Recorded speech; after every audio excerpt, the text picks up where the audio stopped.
Senhoras e senhores, boa tarde. Bem-vindos à nossa série de webinars Lessons from the Esplanada. A primeira coisa que eu quero mencionar é que esse evento será em português, transmitido em inglês. Então, ladies and gentlemen, welcome to this event, Lessons from the Esplanada with Raul Jungmann. The first thing I would like to mention is that we have simultaneous translation. You will see a button in the bottom part of the screen. You have to mute the speaker and listen with the interpreter. I will give 5 seconds for you to do that. Meu nome é Júlia, eu faço mestrado em administração pública aqui em Colômbia. Eu sou secretária executiva do Brasil Talk e hoje eu tenho o prazer de representar a equipe do Brasil Talk, que é a organização anfitriã desse evento. O Brasil Talk é uma plataforma para discussões aprofundadas sobre o Brasil na Universidade de Colômbia, e os demais membros do Brasil Talk são a Renata Penalva e a Gabriela Silvestrini, do Teachers College, o Pedro Vormitag, a Júlia Leite e o Sam Stenberg, do School of International and Public Affairs, e a Fernanda Ferreira, do Earth Institute. O Paulo Speroni vai moderar esse evento aqui comigo. O Paulo é mestre em administração pública, com ênfase em políticas urbanas e sociais aqui por Colômbia. Possui 2 bacharelados.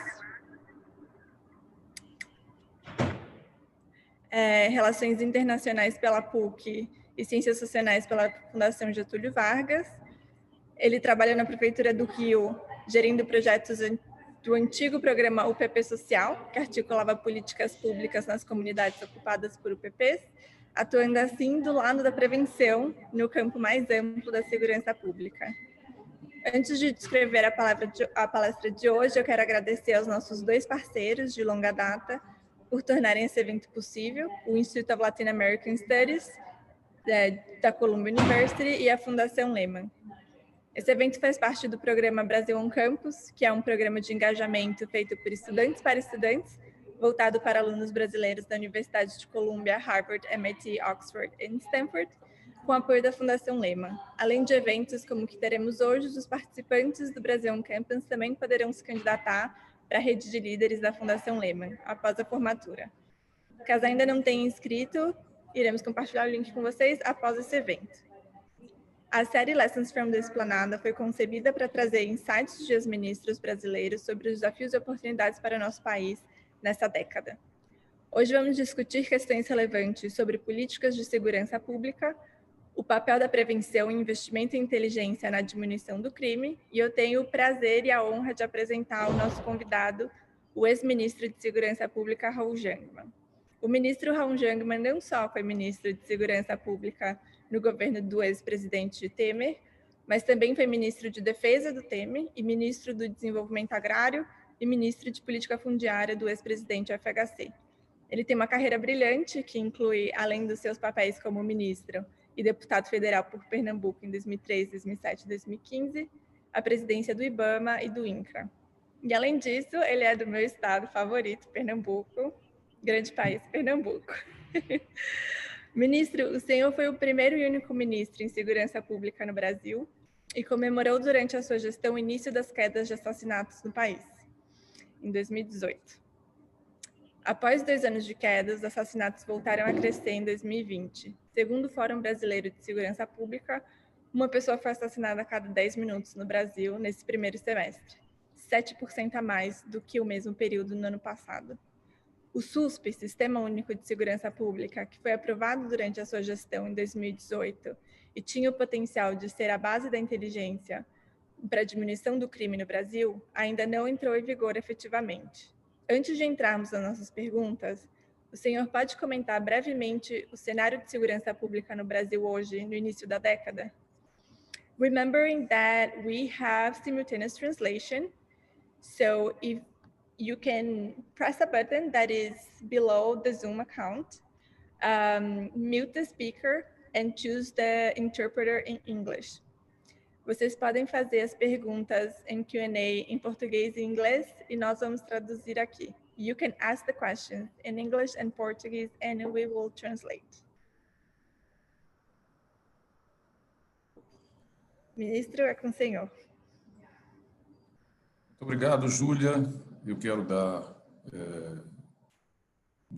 boa tarde aqui no Brasil a todos e a todas que nos assistem.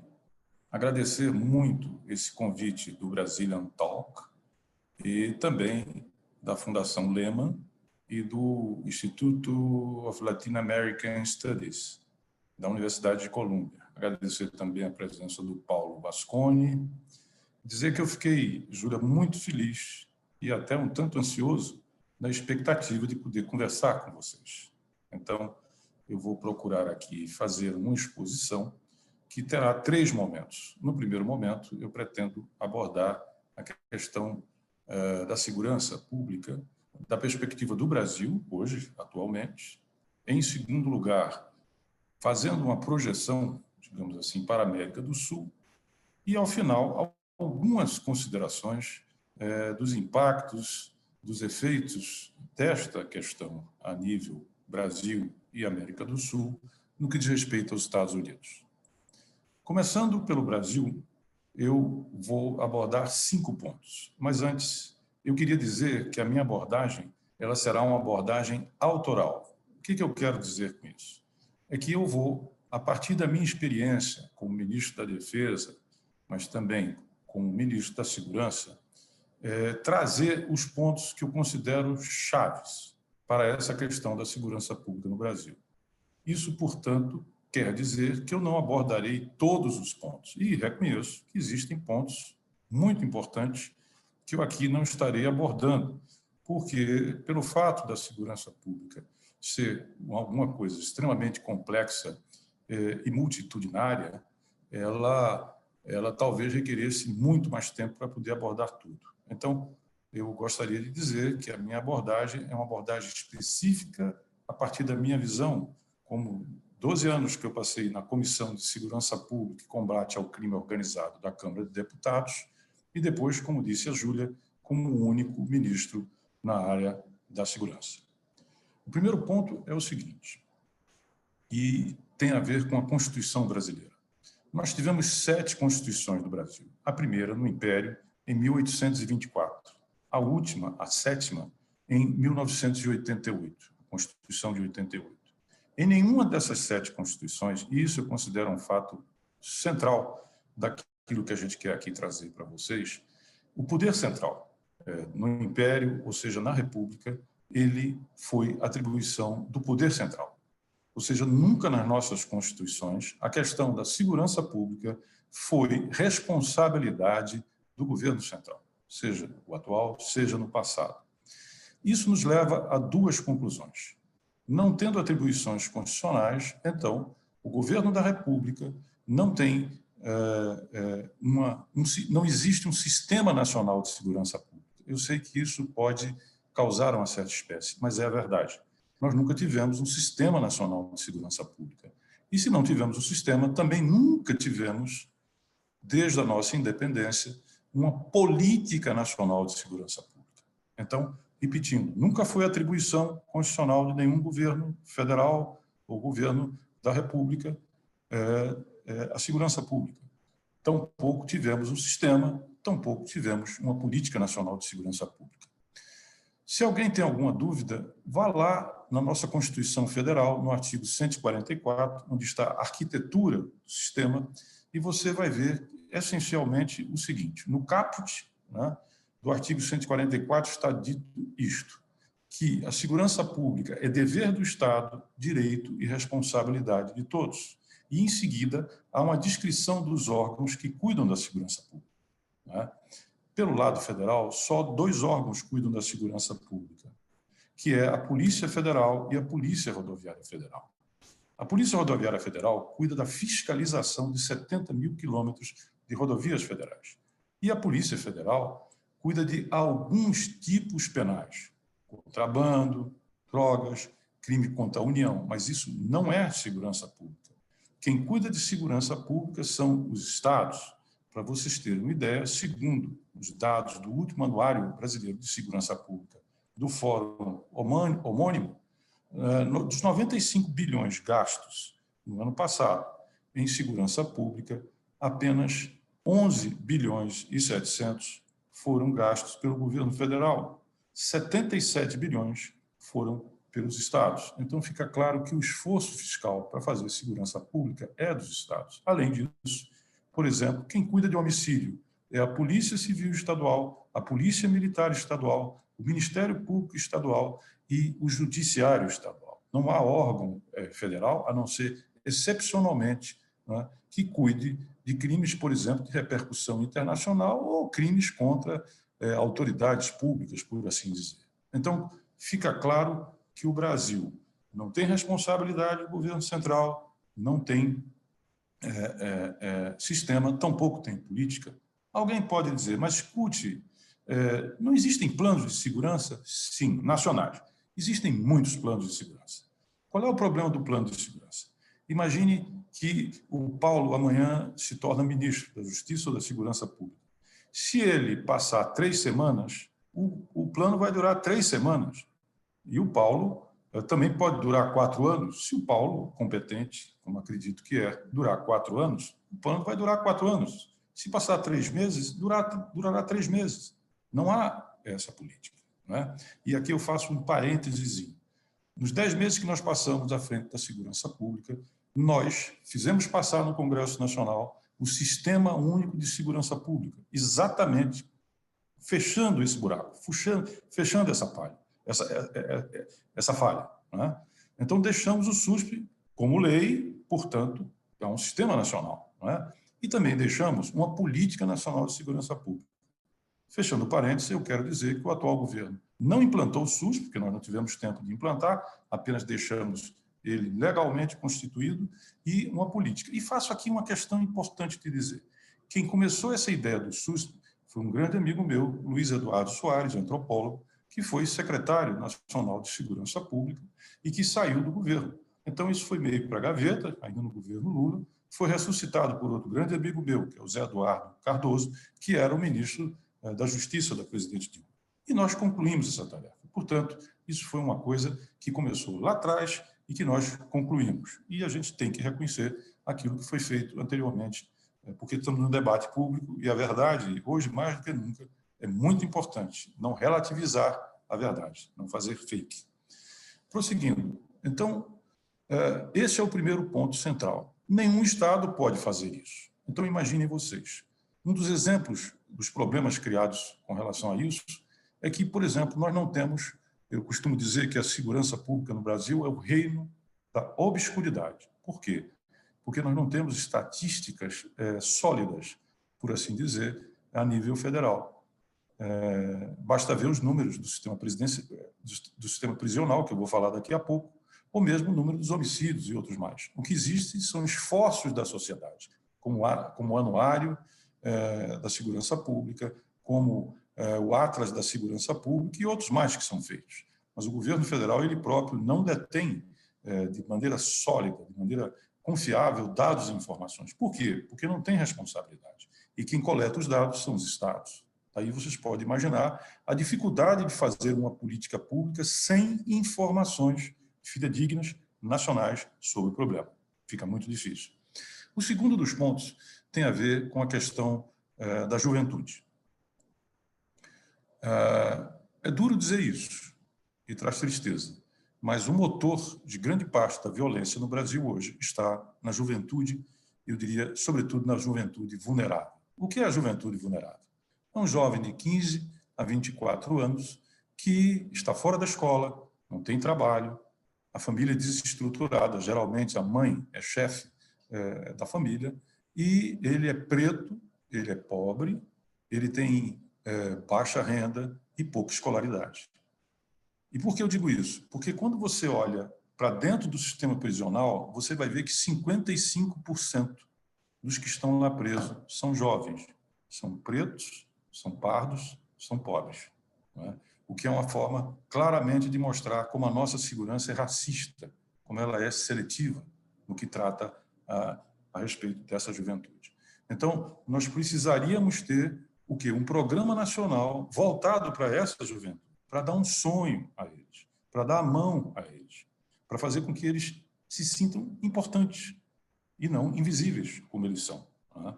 Então, isso é uma questão central. Nesse tema, eu acho que o Brasil se comporta de uma maneira irracional. É como se... Imagina que se você tem uma banheira em casa, tá? E aí esta banheira, ela está transbordando água. O que você faz? Você fecha a torneira ou você fica tirando a água de balde? O que nós fazemos é tirar a água de balde, no que diz respeito à juventude vulnerável, em lugar de fechar a torneira. E fechar a torneira é ter um sonho, é ter um país onde essa juventude possa se inserir e participar da vida nacional, de tudo mais, né? Aquilo que nós desfrutamos. Esse é o segundo ponto. O terceiro dos pontos tem a ver exatamente com talvez a minha maior preocupação. Devo confessar aqui a vocês que é o sistema prisional brasileiro.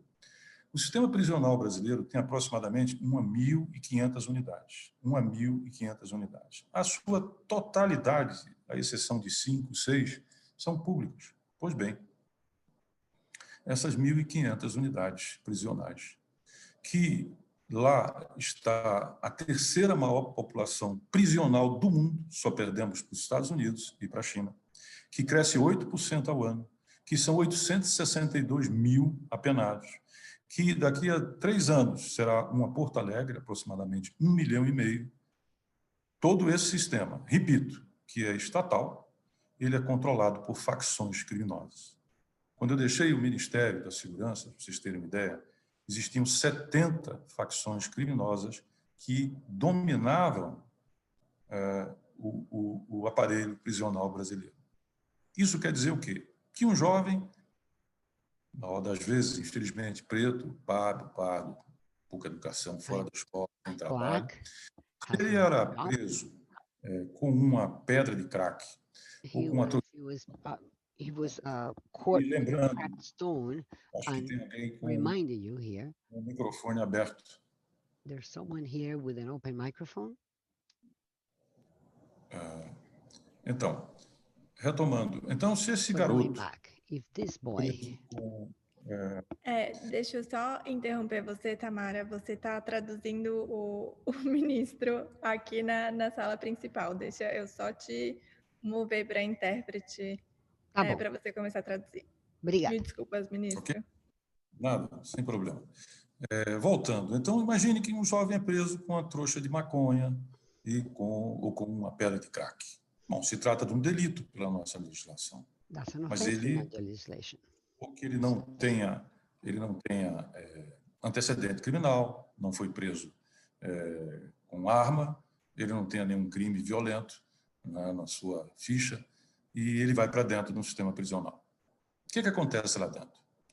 Como essa prisão que ele vai, muitíssimo provavelmente é controlada por uma das 70 facções, dentre as quais nós temos o PCC, o Comando Vermelho, o Amigo dos Amigos, o Sindicato do Crime, o Bonde dos 40, a Família do Norte, os Guardiões do Estado e tantos outros mais, né?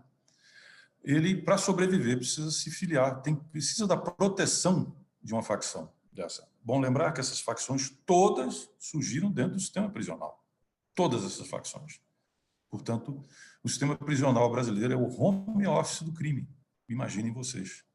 Então, esse jovem vai se associar a uma dessas gangues. E, mais dia, menos dia, ele vai sair. Se ele entrou como era um usuário de drogas, sem ter cometido crimes, agora ele sai como um membro do PCC, Comando Vermelho, ou seja o que for. Então, preste atenção. Além de tudo o que nós falamos, é preciso ver, e essa ponte ninguém faz, que a violência nas ruas ela é coordenada de dentro do sistema prisional. E não há debate sobre isso. Júlia, não há debate sobre isso. E se não há debate público, não há solução sobre isso. Infelizmente, vou dizer uma coisa muito cruel e muito dura de se dizer. Mas uma população amedrontada, encurralada, fragilizada, com medo, ela quer que tire aquele menino da rua. É isso que ela quer que tire. E ela não tem nenhuma responsabilidade com o que vai acontecer daí para frente com esse menino. Esquecendo que ele volta para a rua, agora como membro de uma facção, e que esta volta para a rua, em grande medida, que vai acionar, né, alavancar a própria violência. Ou seja, uma relação de lá de dentro com cá fora. É muito ruim isto, né? E uma outra coisa, uma das funções do sistema prisional aqui entre nós, no Brasil, é exatamente, quer dizer, reinserir. Então, você tem que reinserir aquele egresso dentro da vida, né? Tem que voltar, tem que se inserir, tem que, enfim, procurar ser, apesar do que aconteceu, um cidadão normal. O sistema prisional, além de associá-lo a uma das facções, ele não dá estudo e ele não dá profissional, não dá profissão. 82% desses jovens que estão aí dentro, gente, eles não têm nenhuma atividade laboral. E eles não entraram lá com essa formação. E também, pior, 85%, gente, não tem educação. Então, imaginem vocês, o custo de um jovem desse é 2.500 por mês, é mais do que um aluno da escola fundamental. Veja o que nós estamos fazendo com a nossa juventude, e vamos falar sinceramente, o que nós estamos fazendo a nós mesmos. Que loucura é essa que nós estamos fazendo? Né? Então, é importantíssimo prestar atenção. Um último parágrafozinho, aliás, um último observação. Nós deixamos uma política para o egresso. É preciso ter uma política para o egresso, para que ele não reincida. Não está sendo aplicada. Passemos ao nosso terceiro ponto, que é a questão das drogas. A lei de drogas no Brasil, ela é um fator de superencarceramento. Eu não vou aqui entrar no debate de libera ou não libera drogas. Eu vou apenas abordar este ponto da lei de drogas. Essa lei de drogas não faz uma separação entre aquele que é usuário de drogas, que a lei diz, olha, esse aí não é para criminalizar, e aquele que é o traficante de drogas. Ao não fazer a diferença, infelizmente, a justiça coloca todos dentro do sistema prisional fechado. Ou seja, a justiça não vem fazendo uma diferenciação. Há uma ação do Supremo pedindo que o Supremo fixe isso. E o ministro Alexandre de Moraes fez o seu parecer e colocou exatamente esse parecer para ser votado. E você estabelecer, como tem em Portugal, como tem na Espanha, em outros países onde vige não o combate às drogas, mas sim o controle de danos. E aí, representantes do governo fizeram grande pressão sobre o Supremo e o Supremo até agora não colocou essa matéria em pauta, o que significa dizer que milhares de jovens, anualmente, estão entrando nessa situação que, infelizmente, dificilmente tem volta. O último dos pontos diz respeito às nossas polícias. E aqui daria para fazer, Júlia, mais 2 ou 3 lives para a gente falar sobre isso. Então, eu vou ser muito, muito sintético. Olha, gente, eu fui ministro da Defesa e fui ministro da Segurança. Onde você tem uma força armada, seja de militares, seja de policial, 2 coisas não podem acontecer. Primeiro, política. Não pode ter política dentro de polícia. E, infelizmente, é o que mais acontece. Há uma politização das polícias. Né? Politização que você vê, por exemplo, no Rio de Janeiro. O Rio de Janeiro tem 310 comunidades controladas por milícia e crime organizado. Recentemente, uma pesquisa foi feita e constatou que 57% do território do Rio de Janeiro era controlado por milícias. Imaginem vocês, e 1/3 da população, 2.500.000, mais ou menos. Quando o crime, sobretudo a milícia, alcança essa dimensão, ele tem algo a oferecer à política, aos políticos. Eles oferecem o voto, porque quem controla o território controla o voto. Então, eles oferecem voto e eles oferecem dinheiro, porque eles têm condições. E o que é que os políticos dão em troca? Os políticos dão em troca exatamente uma blindagem, uma proteção, como vocês devem ter ouvido notícias ultimamente disso. Quer dizer, se aquele miliciano cometeu um crime, lá vai o deputado, lá vai o vereador, fazer uma defesa, por exemplo, dele. Não pune, não faz, condecora, faz isso, faz aquilo outro. Tá certo? Então, no Rio de Janeiro, existe o que eu chamo o coração das trevas, a metástase. Porque o crime, pelo controle do território, controle do voto, elege a sua bancada e a sua bancada participa da distribuição dos cargos, que é prática no Brasil, do chamado presidencialismo de coalizão. Isso quer dizer que o representante da milícia pode estar indicando um delegado, pode estar indicando alguém responsável por uma companhia, por exemplo, de polícia. Então, isso daí, em parte, é a politização. A outra coisa é as corregedorias com as suas fragilidades e pouca transparência. A outra questão é a corrupção. Não pode, de maneira nenhuma, o órgão, a corporação armada, tá certo? É o núcleo duro do Estado. É o núcleo duro do Estado. Então, as regras têm que ser muito duras. Pegou corrupção, rua. Rua é o que tem que fazer. Então, e muito sinteticamente, esses são os pontos que eu queria trazer para vocês. Vamos falar agora um pouquinho, que já está esgotando meu tempo. América do Sul. A primeira observação que eu tenho a fazer é que o crime se transnacionalizou. Ou seja, o crime não se resolve mais dentro do espaço nacional, nem no nosso, nem nos Estados Unidos, nem em nenhum canto do mundo. Porque a globalização, por exemplo, e a grande revolução das informações, dos transportes, não é só para nós, é para eles também. E eles sabem usar muito bem, até porque eles não têm regras nem leis, a não ser que eles realmente fazem. E veja só, o Brasil tem fronteira com 10 países. O Brasil tem a terceira maior fronteira do mundo, 17 mil quilômetros quadrados. Perdão, quadrados não, 17 mil quilômetros, né? Terceira. Sabe o que é isso, Júlia?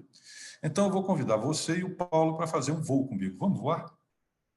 A gente sai de São Paulo e vai em linha reta, cumprir esse percurso de 17 mil quilômetros. Então, vamos lá. Saímos agora de São Paulo, apertem os cintos, estamos em voo de cruzeiro, cruzamos o Atlântico Sul, cruzamos a África, cruzamos o Oceano Índico, estamos longe, né? Mas ainda tem mais. Cruzamos a Malásia, cruzamos o Mar do Japão e chegamos no Japão. Isso é a nossa fronteira. São 10 países, mas 4 países são grandes produtores mundiais de droga. Não vamos dar os nomes aqui. Vocês sabem. Não é? O que quer dizer que existe uma divisão de trabalho, em que eles produzem e nós fazemos a distribuição. O Brasil já andaram dizendo, não posso aqui dizer da fé de ofício, mas que era o segundo país já no mundo no tráfico de drogas. Né? E aí o que é que acontece? Nós somos grandes. Infelizmente, as nossas facções criminosas também são grandes e poderosas. Né? Exemplo, por exemplo, do PCC. Então, o que é que acontece? Essas facções, elas começam exatamente a pensar, vamos melhorar o lucro, e no fundo, uma facção criminosa é business. Ela tem uma grande, ela comete crimes, é verdade, mas a grande preocupação dela é econômica, não é fazer crime, faz o crime pensando exatamente na questão econômica, no lucro. Então, como fazem as boas empresas, elas resolveram verticalizar. Ou seja, por que não associar a distribuição com a produção e melhorar os ganhos? E é isso que elas estão fazendo. Ou seja, hoje o PCC já controla uma boa parte, se não talvez a maioria, do sistema prisional do Paraguai. Vocês devem ter visto recentemente uma fuga espetacular. Já entraram pela Bahia. Né? O Fernandinho Beiramar começou todo um trabalho junto às famílias que controlavam a droga nas fronteiras. Né? Mas depois o Comando Vermelho, inclusive, eliminou algumas delas. Vocês viram em Puerto Juan Caballero, né? O Rafah, que foi morto com a ponto 30 ou ponto 50, é um exemplo disso. Então, o crime no Brasil está se associando às gangues lá fora, tá certo? E procura, aonde tem condições, de efetivamente fazer o controle a respeito, verticalizando produção e distribuição, consumo de drogas. Né? Isto significa dizer que nós somos o subcontinente que tem a maior produção de alguns tipos de drogas. E isso significa também dizer que facções criminosas brasileiras estão assumindo crescentemente o controle. Não existe nenhuma, digamos assim, autoridade. Você tem o Mercosul, você tem o Pacto Andino, você tem o Pacto Amazônico, você tem um grande conjunto de órgãos e entidades que se voltam para aspectos econômicos e até sociais. E você não tem nenhum órgão que aproxime, que dê uma autoridade sul-americana para lidar com isso. Ora, isso quer dizer que nós temos legislação diferente, que a inteligência nossa não é integrada, que a coordenação efetivamente não se dá como deveria se dar. E isso é fundamental. Isso é fundamental. Por isso eu defendo, viu, Júlia e Paulo, desde o tempo da defesa, e mais ainda na segurança, que você tem uma autoridade sul-americana de segurança. Quer dizer, os governos se reunirem, evidentemente, governos democráticos, claro, para criar essa autoridade. Para quê? Para você harmonizar a legislação de diversos países, que uma coisa aqui, outra coisa lá, por exemplo, cria dificuldades. Para você coordenar a inteligência, a Polícia Federal vem fazendo um bom trabalho nesse sentido. Aliás, nós criamos a coordenação de combate ao crime organizado lá atrás, que depois se expandiu e está indo muito bem, e a coordenação das ações. E, sobretudo, criar, não é, uma polícia sul-americana. Vocês já ouviram falar na Interpol, não já? Vocês já ouviram falar na Europol? A Interpol, como a Europol, o país associado, ele pode emitir um sinal de captura e o outro país vai lá e prende aquele sujeito. Quer dizer, eles têm um enforcement, né, digamos assim, de todos os associados, ou se vocês quiserem, global. Aqui nós temos a Ameripol, que é a polícia latino-americana, só que ela não pode fazer isso. Por quê?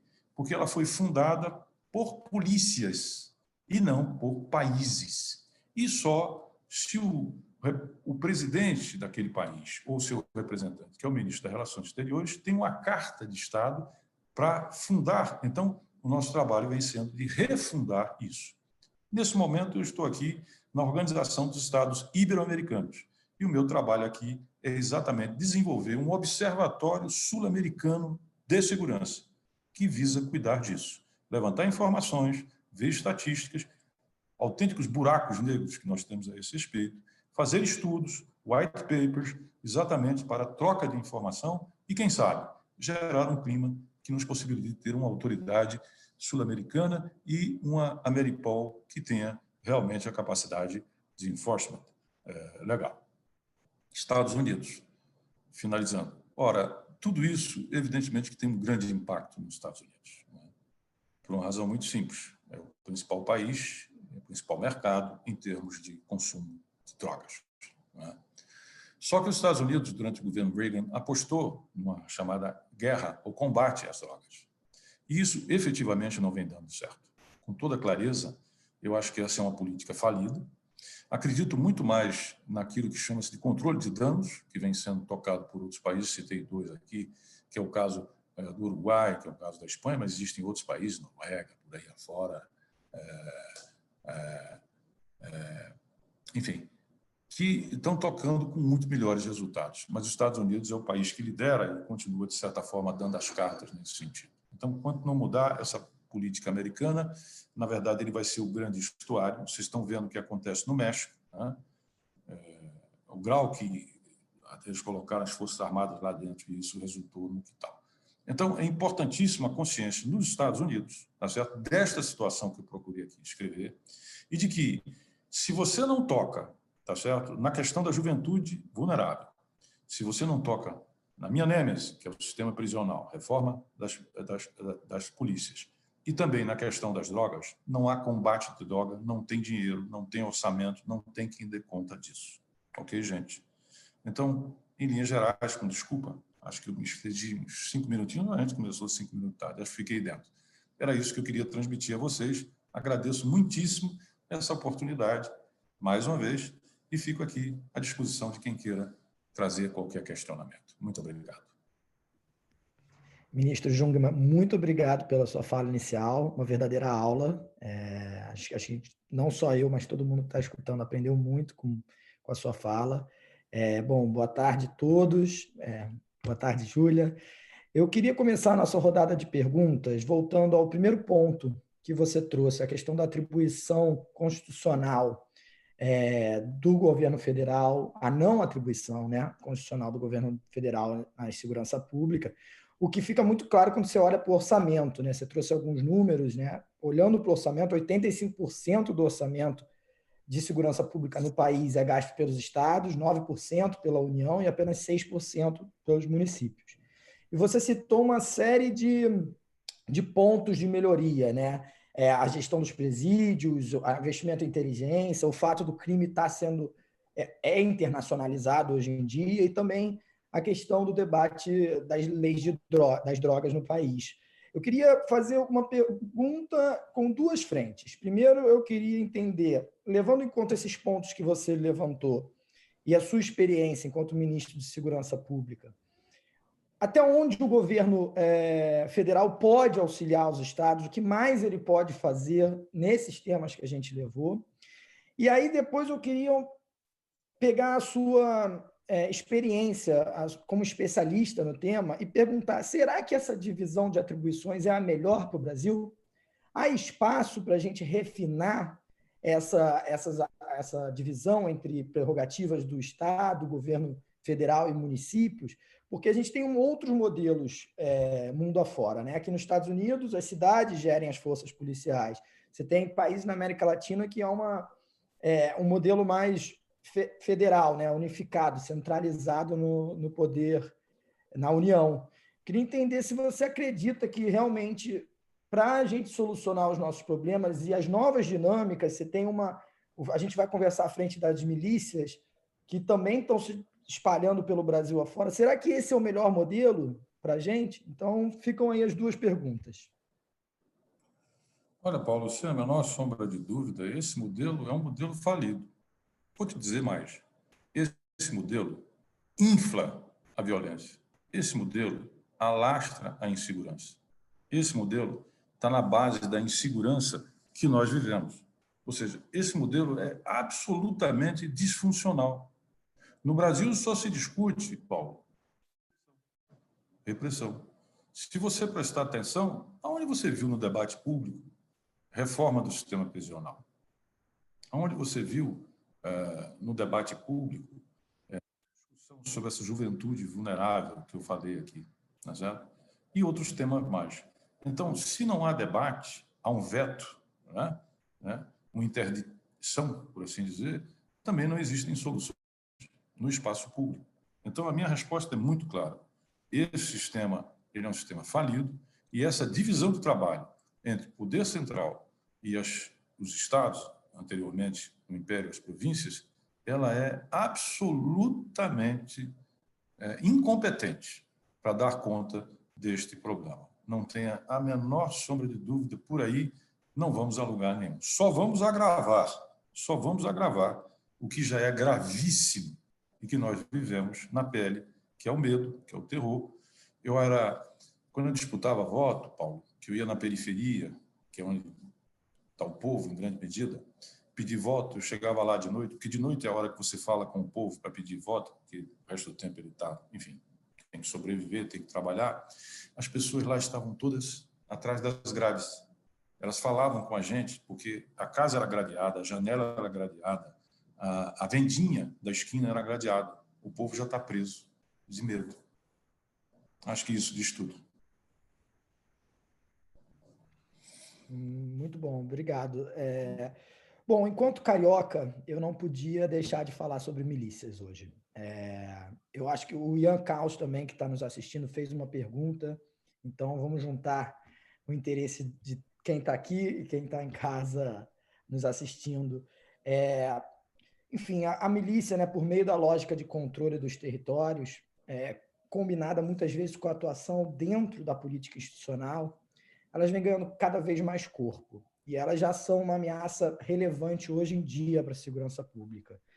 Elas têm grande preponderância no Rio de Janeiro, mas vem se alastrando pelo país, o que ainda leva a questão de uma articulação do governo federal mais à luz, né? A importância de você articular.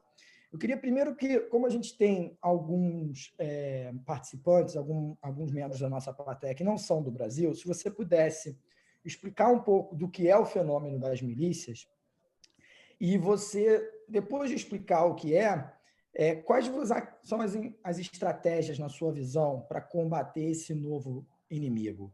Né? Como o governo federal poderia contribuir nisso?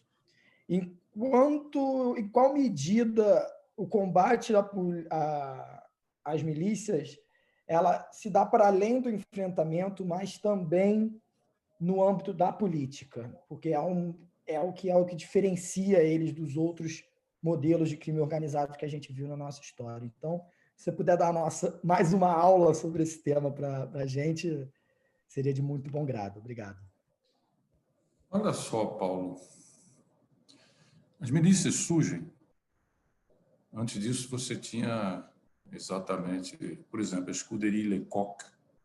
Né? Você tinha certos esquadrões de policiais que, enfim, foram os antepassados da milícia. Né? As milícias mesmo, elas despontam ali pela década de 90, numa comunidade chamada Rio das Pedras, que fica no oeste do Rio de Janeiro. E, originalmente, o que era a milícia? Era uma coisa muito paradoxal.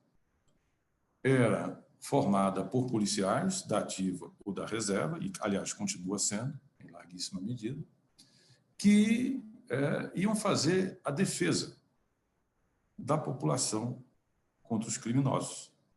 Só que eles não faziam por dentro da polícia. Veja que coisa, presta atenção.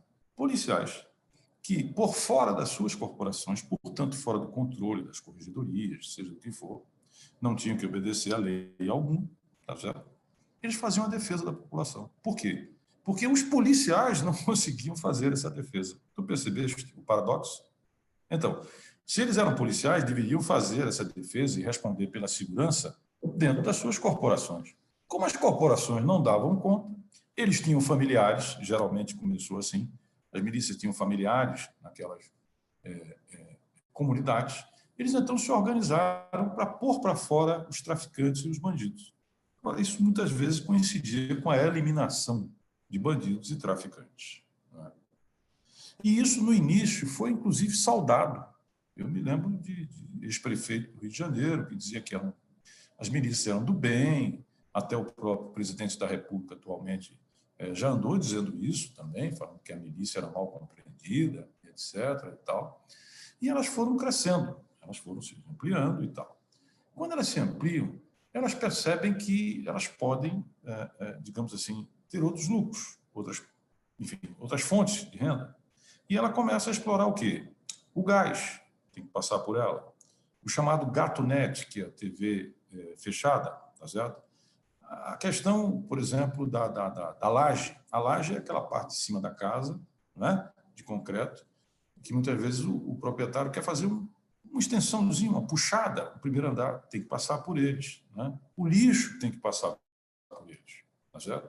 Então, em seguida, eles começam a perceber a grande fonte de recursos, que é o próprio tráfico. Então, eles que foram criados para lutar contra o tráfico começam a se associar ou a controlar o tráfico que é feito lá dentro. Né? Você deve ter ouvido falar no assassinato da Marielle, não é isso? E naquela época eu lutei, eu não vou aqui falar sobre isso, juntamente com a Procuradora-Geral da República, a doutora Raquel Dodge, nós lutamos assim exaustivamente para que aquilo passasse para a mão da Polícia Federal. Porque nós achávamos que por ali, aliás, até hoje, se já chegou aos que se chamam de executores, não se chegou aos mandantes. Né? O esquema de criminalidade no Rio de Janeiro tem, digamos, 4 núcleos. Né? Você tem um núcleo que é o da contravenção, né? Que tem no Rogério Marinho, que é filho como é o nome dele, meu Deus? Marinho, não. Castor de Andrade. É Rogério de Andrade, que talvez seja o grande líder da contravenção. Né? Você tem o escritório do crime, você já deve ter ouvido falar, que o Adriano era um dos chefes do escritório do crime, que foi morto lá na Bahia. Você tinha uma parte dos... Aliás, a gente precisa aqui ter muito cuidado, viu, Paulo? Para a gente não criminalizar a política e os políticos. Chega disso. Eu fui parlamentar durante bastante tempo e entendo que a atividade política é das mais nobres, tá certo? Atividades que alguém pode exercer, porque política, na sua expressão, é exatamente cuidar da polis, cuidar da comunidade, cuidar da cidade, transformar para melhor a vida das pessoas. Não é essa lama, essa corrupção, essa coisa que hoje a gente vive aí, que infelizmente as pessoas tendem a generalizar. Então, tem uma parte, não são até minoritária, né, dos políticos, e você tinha exatamente os órgãos que vão sendo capturados. Né? Por quê? Porque se a milícia elege a sua bancada participa da distribuição de cargos, aquilo que chama de presidencialismo e coalizão no Brasil. Então, ele começa a indicar, quer dizer, o representante da milícia do crime organizado começa a indicar cargos dentro do governo. Um cargo aqui, um cargo acolá, um cargo na área de segurança, e isso é como uma metástase, vai pegando um pedaço do judiciário, vai pegando dos órgãos de controle, vai penetrando. Então, o Rio de Janeiro, não é que o Rio de Janeiro seja um caso único, não é não, Paulo, mas é o caso mais grave. mais grave. E hoje, eu te digo o seguinte, qual é a saída do Rio de Janeiro? Eu não sei se você lembra, teve um encontro dos presidentes dos poderes convocado em 2018, acho eu, 2018, mais ou menos no início, pelo então presidente do STF, a ministra Carmen Lúcia, para discutir a segurança pública. Foi uma reunião que estava lá o presidente da República, do Supremo, do Congresso, da Câmara, do Senado, os comandantes militares, nós, o ministro da Defesa, GSI, enfim, estava todos lá, o Procurador-Geral da República também. E aí, na minha hora de falar, eu disse o seguinte, olha, o Rio de Janeiro, aquilo lá está tão dominado que precisa de uma ajuda do governo federal para sair daquilo que lá está. Que ajuda seria essa? Criar uma força-tarefa federal integrada pela Polícia Federal, Ministério Público Federal e Judiciário Federal. Porque o grau de contaminação no Rio de Janeiro, o Paulo, 6 governadores ou estão ou passaram pela cadeia. Veja você, 6 dos 7 membros do Tribunal de Contas da União, cadeia. Não sei dizer o número agora de presidente da Assembleia, cadeia. Então, o grau de contaminação, quando eu digo 57% do território, 33% da população, isso é uma força não só criminal, mas é uma força política, de voto enorme. Então, o Rio de Janeiro, eu acho que não sai pelas suas próprias mãos. Né? Eu acho que, bom, de um lado, podemos eleger homens limpos que não tenham relação, mas veja, como não ter relação com a milícia no Rio de Janeiro? Vamos dizer que a Júlia resolve, para a sorte da democracia do Brasil, ser candidata no Rio de Janeiro, parlamentar. Como é que ela faz para falar com 1/3 da comunidade? Onde é que ela vai buscar voto? Ela tem que, pelo menos, pedir autorização ao crime organizado. Ela não tem nada a ver, ela não está ligada a isso, não tem, enfim, nada. A Júlia é correta, decente, democrata, não tem nada a ver. Mas para ela pedir votos, em 1/3, ela precisa de autorização do crime organizado. Então, mesmo que seja assim uma coisinha tênue, mas não tem jeito, não tem como escapar. Ou então, não vai fazer isso daí. Então, a minha resposta, finalizando, é que o Rio de Janeiro, além de governantes sérios e que não estejam plantados ou tenham relações promíscuas com a milícia e o crime organizado, precisa de ajuda federal para sair dessa situação em que ele se encontra. Muito obrigada, ministro. Eu só quero reforçar que não vou me candidatar a parlamentar pelo Rio. Talvez essa seja mais para o Paulo. Que pena. Sabe que talvez por outro estado, Pernambuco, mas Rio é do Paulo. Eu faço campanha para você, ainda tem uns votinhos lá. O que eu digo é o seguinte, nada me dá tanta alegria quando eu vejo um jovem entrar na política. Nada. Acho que me dá uma imensa felicidade, do mesmo jeito que me dá uma imensa dor ver como a política hoje está satanizada, né? Nós temos neopopulismo, nós temos... Por acaso, vocês leram aquele livro da Empoli, O Engenheiro do Caos? Você não leram? Ainda não, mas quero ler. Dê uma lida. Um outro é o seguinte, o Bruno Paz Manso, excelente pesquisador, acaba de lançar um livro chamado A República das Milícias. Não percam, leiam. Em grande parte disso aí que eu estou falando, vocês vão ver lá. Muito obrigada pelas dicas de leitura. Vamos anotar aqui e enviar pela nossa newsletter depois do evento. Queria voltar um pouquinho na parte da prevenção. Eu acho que a gente sabe desde a década de 60, né, que a gente tem a teoria econômica do crime, do economista Gary Baker, e quanto maior o acesso do indivíduo ao trabalho, renda e bem-estar social, menor são os incentivos à sua inserção na criminalidade. E essa lógica é muito clara no Brasil de hoje, que é um dos países mais desiguais e com maiores índices de criminalidade no mundo inteiro.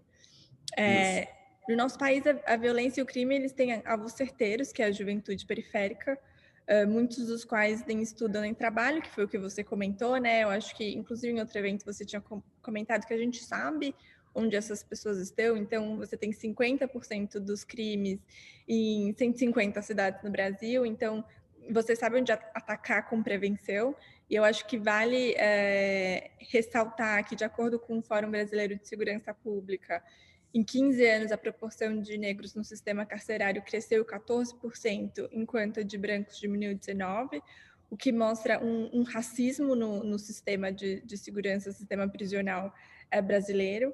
Então, nesse sentido, qual que é o papel da política de desenvolvimento socioeconômico na prevenção da criminalidade?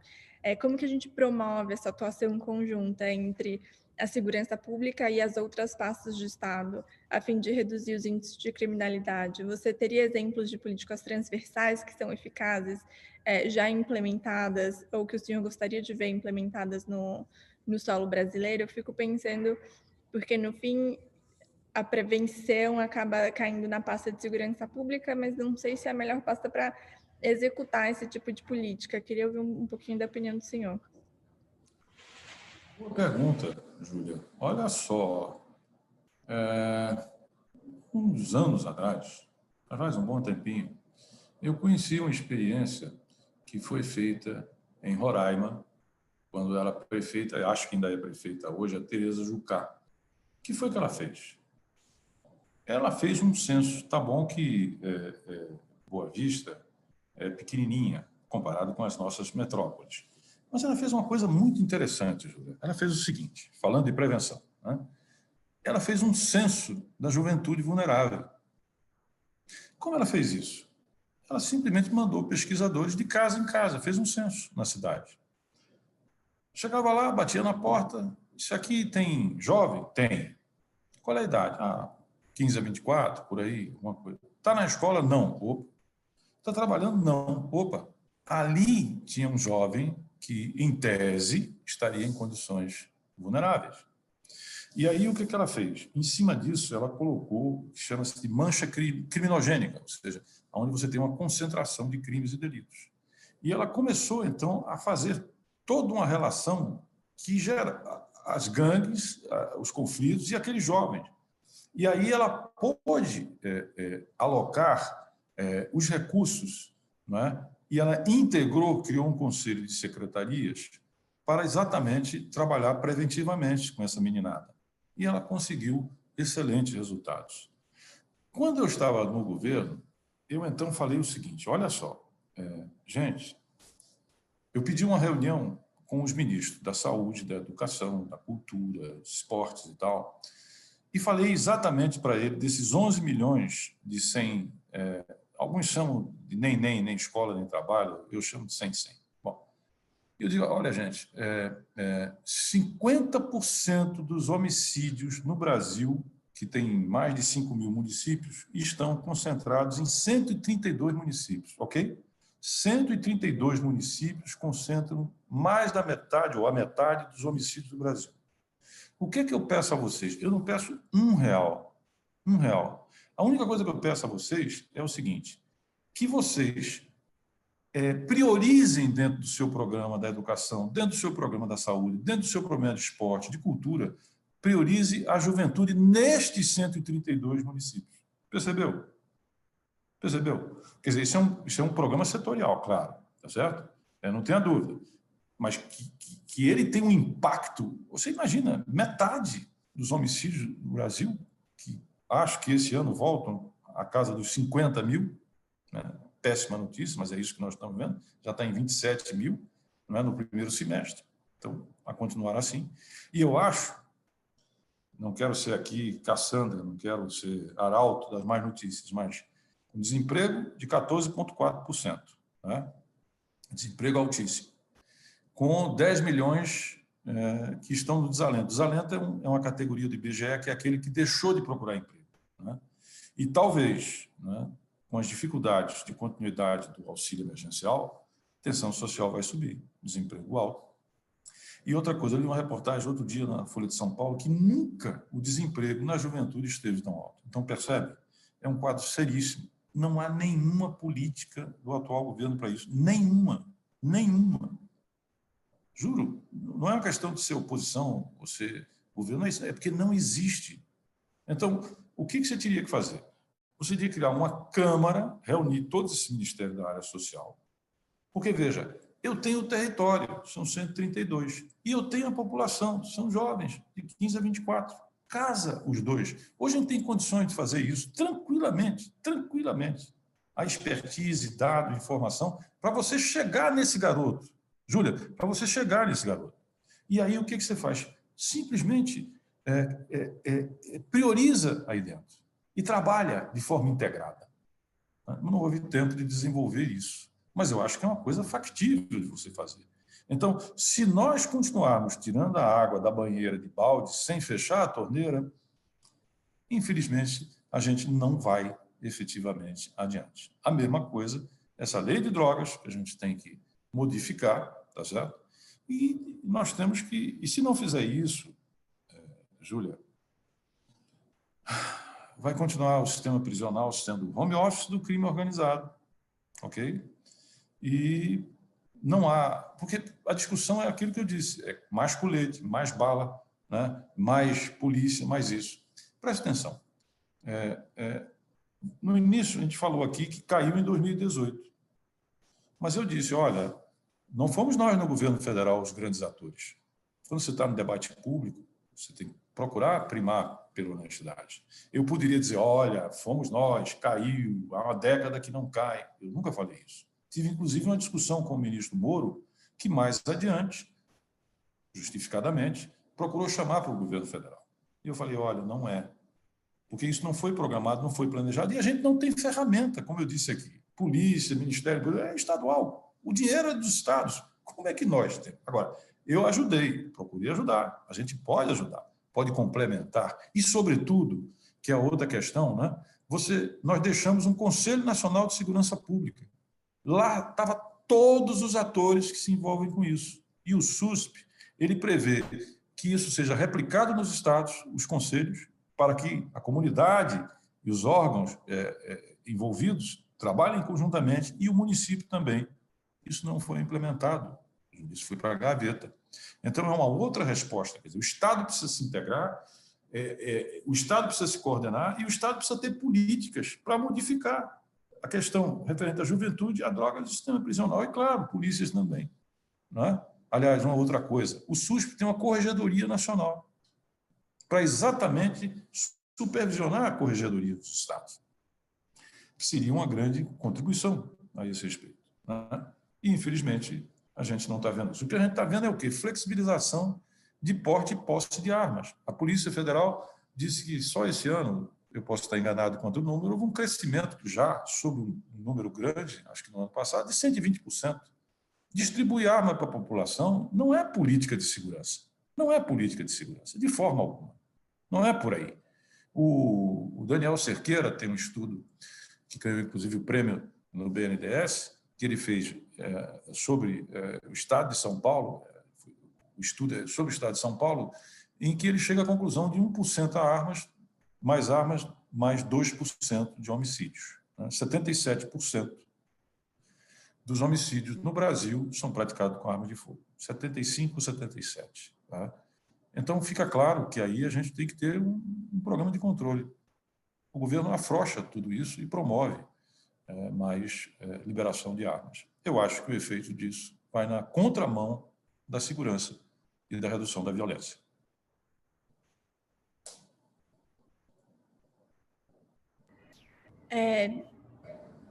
Agora eu queria fazer uma pergunta que nicha um pouco para a mulher, né? A gente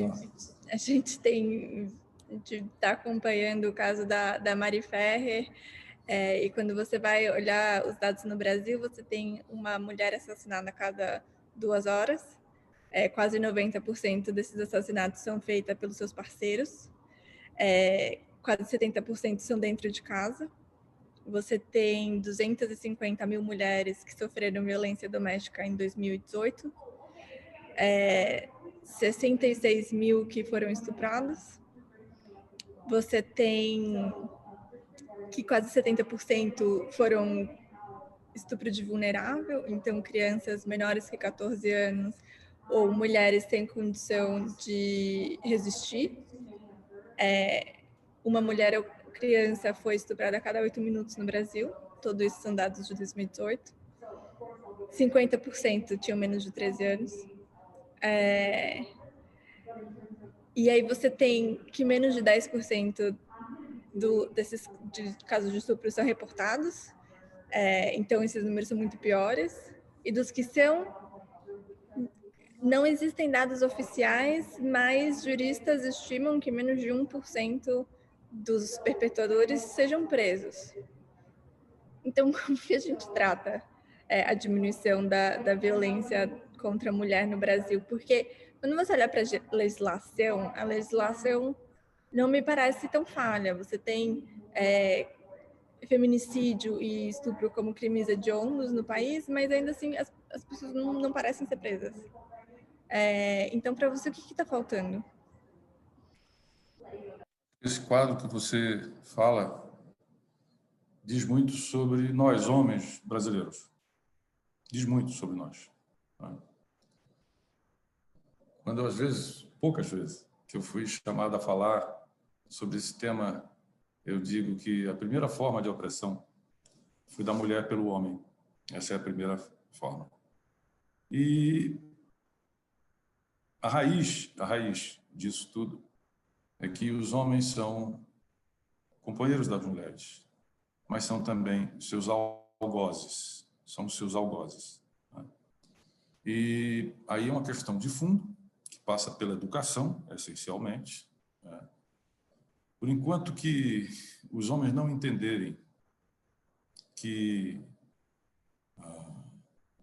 o respeito à mulher, a liberdade da mulher, a maior participação dela em igualdade de condições faz o mundo melhor, mas nos faz homens melhores.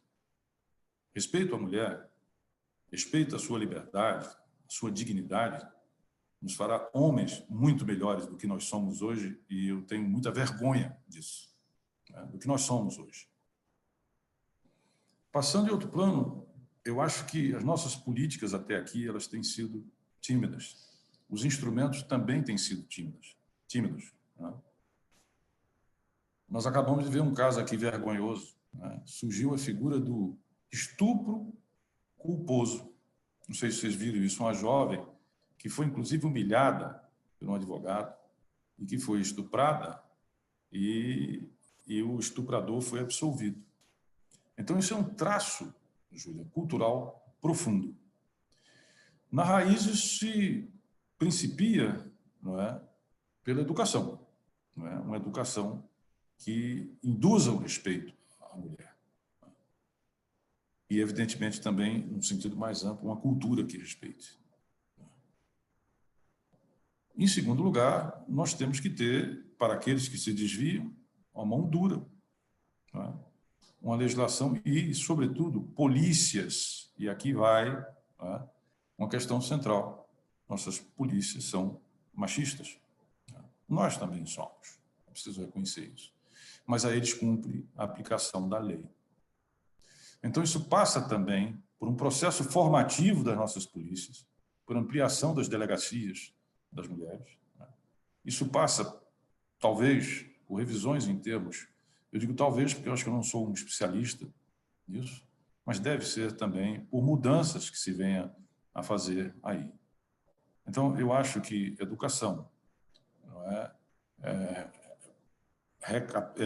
revisão, preparo, treinamento, formação policial, tá certo? Que seja central, e punição também, ampliação das ferramentas e políticas, né, de proteção à mulher, das delegacias da mulher e tudo mais.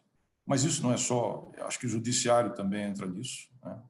Às vezes acabamos de ver um juiz que decretou a soltura desse canalha que fez uma coisa dessa. Então, esse é um trabalho a ser perseguido.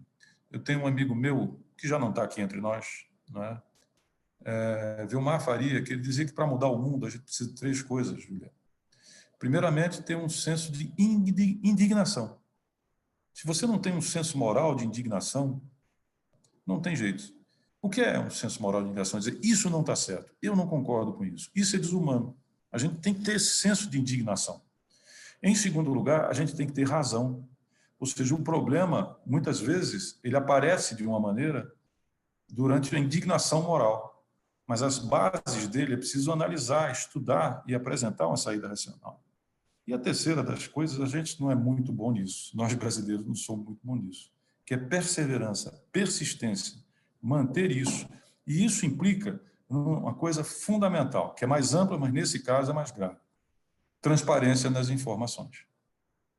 Transparência, essa subnotificação, né, essa ausência de maior, que é um problema central. Eu disse que a segurança pública é o reino da obscuridade. Isso é muitíssimo mais grave no que diz respeito a essa questão feminina. É assim que eu encaro e vejo esse problema, Júlia.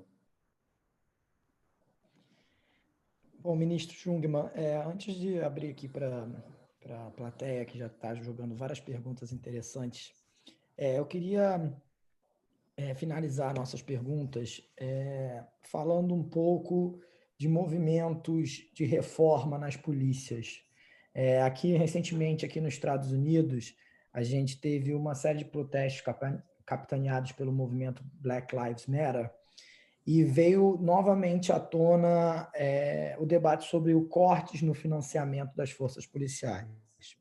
No Brasil, a gente discute um outro tipo de reforma. Muito se fala da desmilitarização da polícia militar e a fusão entre o corpo da polícia militar e a polícia civil em uma só instituição de segurança pública. Mundo afora, a maioria dos casos é assim. Eu queria entender um pouco qual é a sua visão sobre esses debates, em especial o debate no Brasil, se isso seria um refino dentro dessa questão do sistema ser falido. Temos também o desdobramento, como você disse, da inserção do jogo político dentro das forças policiais. Então, queria ouvir um pouco, é polêmico o tema, mas eu acho que você vai trazer uma opinião bem embasada para a gente poder discutir.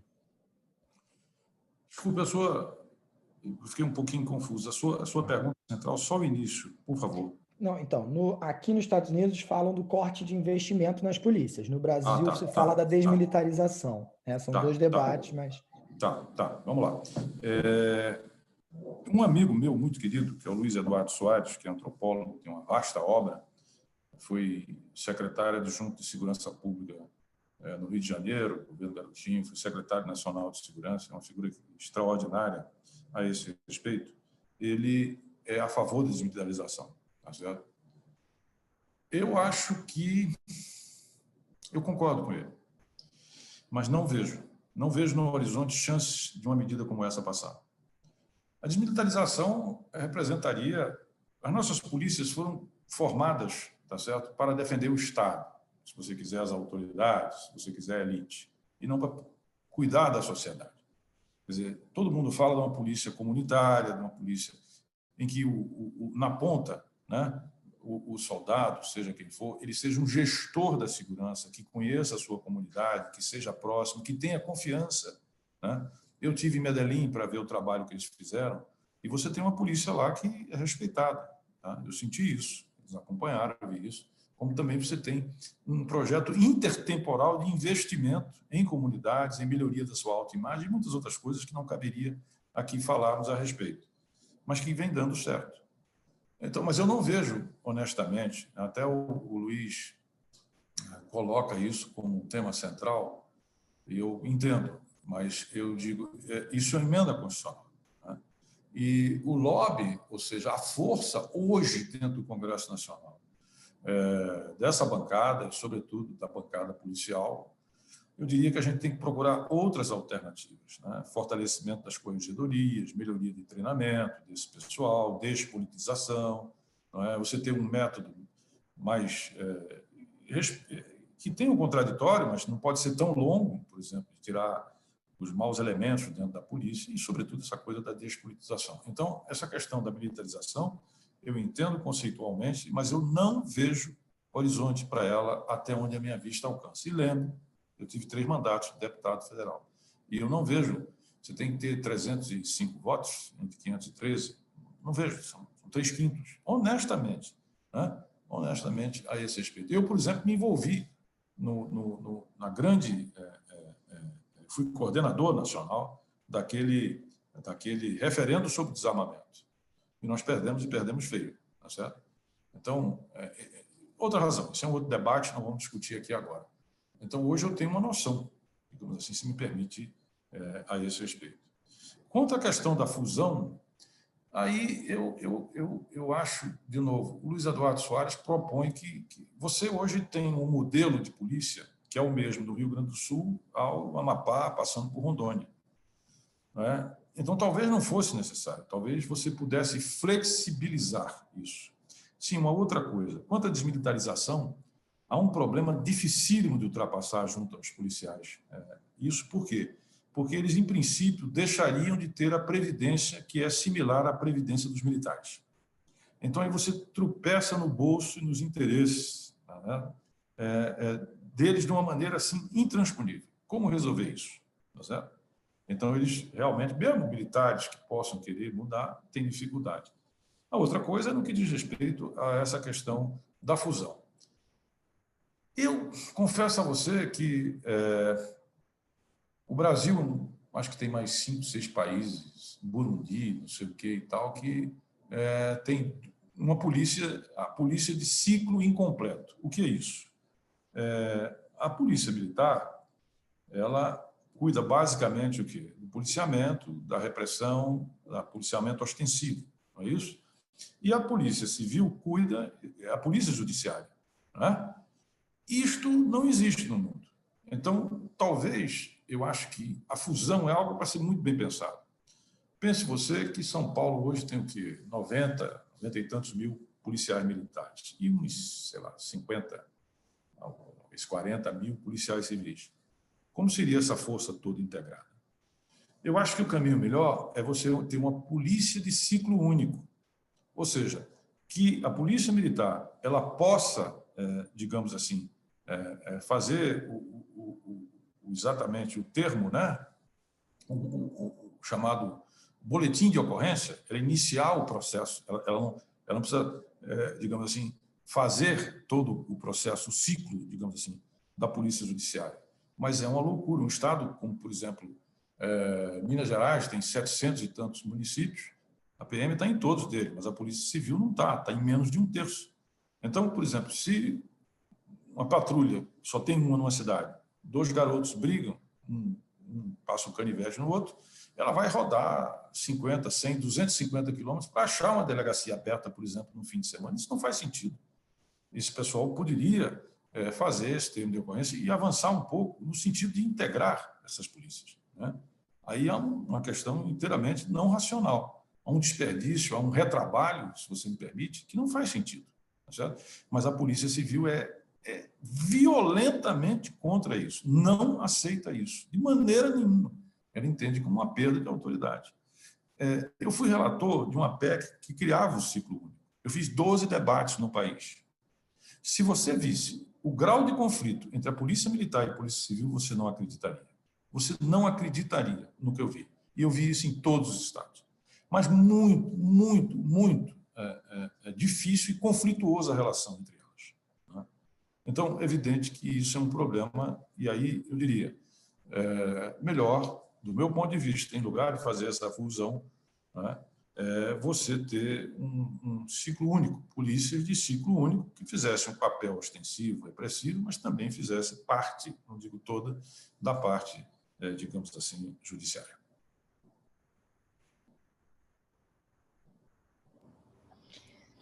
E agora a gente vai abrir para o momento mais esperado, as perguntas da plateia.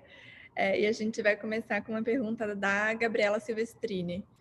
Então, mês passado, a Polícia Federal ela deflagrou uma operação que culminou na prisão de membros de uma quadrilha que movimentou mais de 30 bilhões de reais nos últimos 4 anos, fruto de um esquema de lavagem de dinheiro do crime organizado por meio de uma rede composta por mais de 70 empresas. Esse montante de dinheiro deflagrado em uma única operação é mais que o dobro do orçamento previsto pelo governo federal para a segurança pública em 2020, 14,7 bilhões de reais, de acordo com o portal da Transparência. Dito isso, como o senhor avalia o uso da inteligência, voltando aí um pouquinho para a inteligência, no combate do crime organizado como um caminho para a segurança pública mais eficiente? tanto em termos de resultado como de eficácia orçamentária. Não está na hora dos governantes insistirem mais em software, tal como a proposta do Sistema Único de Inteligência, do que em hardware, como armas, viaturas ou caveirões? Bom, concordo, não tenho dúvida. Agora, essa notícia de onde? Essa notícia dos 30 bi e tal, saiu aonde isso? Isso foi no começo do mês passado, inclusive, no próprio Mas saiu Fantástico. aonde? No próprio Fantástico. Não tem nenhuma organização criminosa, eu acho, tá certo? Em 4 anos. Alcançado isso, na quase o que 8, sei lá, bilhões de anos. Não. O que não minimiza, né? Recentemente o PCC teve a Polícia Federal pegou um time grande dele aí, tinha 2 bilhões envolvidos. Mas, enfim, a questão central não é essa, né? A questão central é que, aí de novo a gente volta ao tema, mas quem é que vai integrar as inteligências? Quem vai integrar as inteligências? Se não, o poder central do país. Venha cá, você tem Ministério da Saúde e um sistema de saúde. Você tem Ministério da Educação e um sistema de educação. Você tem um Ministério do Esporte e um sistema do esporte. Vai por aí afora. Por que não tem um Sistema Nacional de Segurança Pública, cara? Por quê? Como é que eu posso integrar a inteligência? Quer dizer, São Paulo diz, olha, Pernambuco, eu vou integrar você. Rio Grande do Norte diz, agora Paraíba, eu vou integrar com você. Mas como? Nenhum governador tem nenhuma autoridade, só na brodagem. Vamos nos entender, fazer um convênio, bacana. Mas isso é um caso claro. Inteligência, hoje, veja bem, nós temos aproximadamente 40% a 45% dos presos que estão aí são por flagrante. Flagrante não tem inteligência nenhuma. De repente tem uma manchete, uma crise, o crime está crescendo no Estado, o governador chama o secretário, seu secretário, quero produção. O secretário chama o comandante da Polícia Civil, o comandante da Polícia Militar, produção. E o cara lá na ponta pega quem? O negro, o pobre, em boa medida, tá certo? Não apenas eles, é claro, mas sobretudo eles, e aumenta a produção, tira a gente da rua, que vai exatamente engrossar o exército das facções criminosas de base criminal. Esse é o jogo. E nós precisamos ter inteligência qualificada para chegar onde? No comando do crime, nos barões do crime, no sistema econômico, fazer exatamente seguir o dinheiro, né? Seguir o dinheiro, para você poder chegar onde é que está. Isso tem melhorado com a Polícia Federal. Justiça se ele faça, mas não é o suficiente. Só para fazer um adendo aqui, eu dei uma gulgada rápida e chama-se Operação Rei do Crime, foi divulgada pelo Jornal Nacional em 30 de setembro e cumpriu 13 mandatos de prisão e 43 de apreensão em São Paulo, Paraná e Santa Catarina.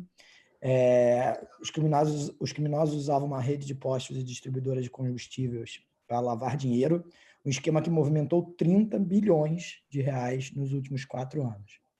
Um valor, assim, assustador mesmo.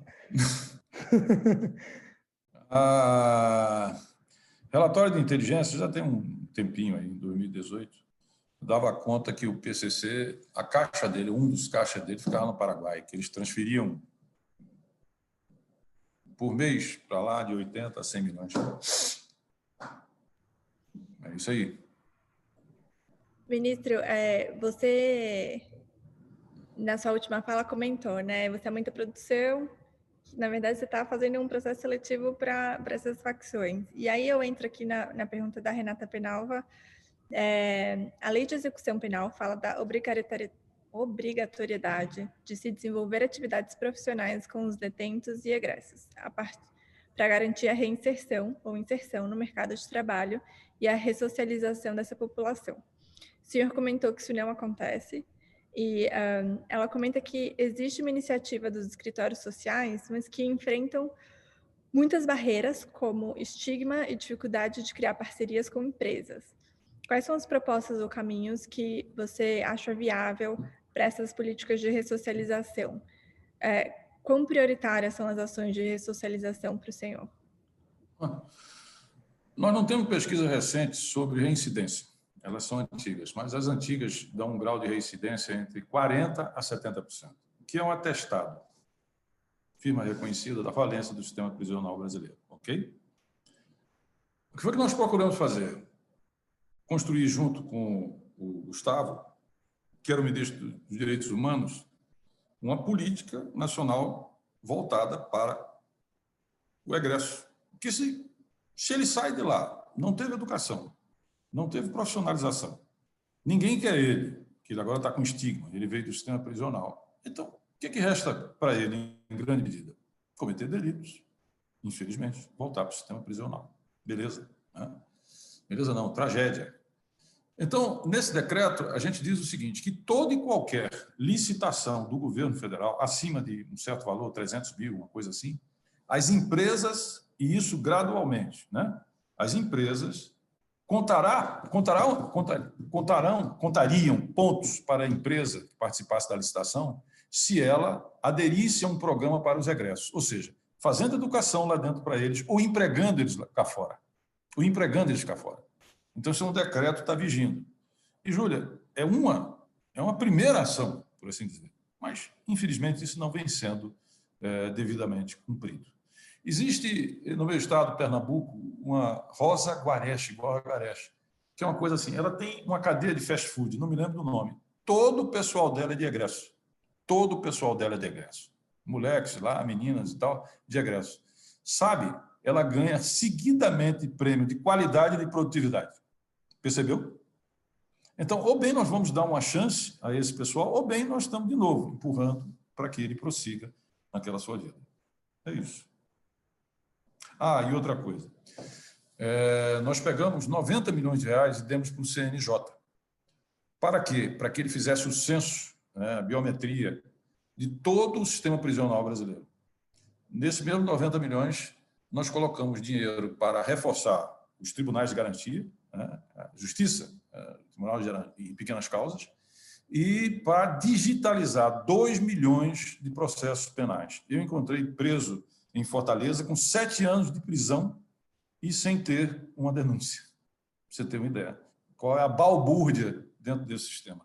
Agora, Júlia, eu queria dizer uma coisa. Eu, daqui a pouquinho, mas muito pouquinho, vou ter que sair, porque eu tenho uma call buscando financiadores aqui para o observatório. Então, eu estou adorando, mas eu acho que daria para mais uma pergunta. E eu, assim, muito, muito sofridamente, eu vou ter que deixá-los, porque é muito importante conseguir o financiamento para o Observatório da Segurança Pública para a América do Sul. Não, com certeza. A gente já estava na última pergunta mesmo. Eu já estava só Bom, esperando então, você. Agora vocês me tiraram a culpa. Não, a gente tem que. Estava me sentindo culpado. Não, sem problema nenhum. Eu já ia até. Estava só esperando o senhor acabar para agradecer. Agradecer todos os temas discutidos. Eu acho que o Brasil, a gente normalizou um pouco a barbárie, e a barbárie é muito grande. Então, realmente, daria para ficar discutindo vários e vários webinars a segurança pública brasileira, infelizmente. Mas é muito inspirador conhecer mais do seu trabalho, conhecer o que você fez, todas as ideias que você trouxe. Eu sou uma pessoa de natureza otimista, então eu acho que tem solução, apesar de ser difícil. Então, eu queria agradecer muito você ter dividido os seus conhecimentos, sua experiência com a gente. Acho que não só eu, mas todo mundo aqui aprendeu muito. Queria agradecer a Júlia também, por todos os esforços, aos nossos intérpretes que puderam traduzir esse conhecimento tão importante para o nosso público que não fala português, o que é uma das missões do Brasil Talk, levar os debates de qualidade sobre o Brasil para um público não só de brasileiro, mas de brasilinistas, que a gente chama, né? Pessoas interessadas em ouvir sobre o Brasil. Queria muito agradecer o Instituto de Estudos da América Latina, aqui na Columbia University, que é nosso parceiro de longa data. Agradecer também a Fundação Lehman, né? Que, através do programa do Lehman's Ambassadors, que engaja estudantes e pesquisadores brasileiros aqui em Columbia, em Harvard, MIT, Oxford e Stanford. Então, muito obrigado por proporcionar não só a conversa de hoje, como as conversas do webinar Lessons for Esplanada. Nós tivemos, semana passada, o ex-ministro Antônio Patriota, hoje tivemos o ilustre Raul Jungmann aqui conversando com a gente, e no dia 18 de novembro teremos a Isabela Teixeira, ex-ministra do Meio Ambiente, falando sobre a agenda de sustentabilidade como uma agenda estratégica para essa década que se apresenta aí. Então, muito obrigado. Vamos voltar acompanhar as eleições americanas, porque é um dia tenso. Acho que está todo mundo aqui, o pessoal da plateia deve estar com um olhinho na CNN, um olhinho não. Eu também. Aqui, né, gente? Eu Mas também. vamos lá. Muito obrigado, ministro Jungmann. Muito obrigado a todos que participaram. Foi um prazer enorme, viu? Conversar com você. Okay. Muito obrigada, ministro. E agora acho que você tem 40 pessoas aí mandando toda energia positiva para essa reunião que você tem agora, porque precisamos. Com certeza. Muito obrigada. Júlia, Paulo, eu disse a vocês que estava esperando, assim, com muita até ansiedade, e eu faço tanta live, gente, tanto tempo, mas estar com pessoas como vocês, me permitam, sobretudo jovens, é apaixonante, né? E eu fiquei felicíssimo, adoraria ficar aqui muito mais tempo. Se vocês quiserem mais um pouco, quantas vezes vocês quiserem, por exemplo, a questão da Amazônia, que o Brasil não sabe o que fazer com ela, que precisa ter um projeto de desenvolvimento sustentável, questão do meio ambiente, isso que seja, se eu puder contribuir nisso em alguma coisa.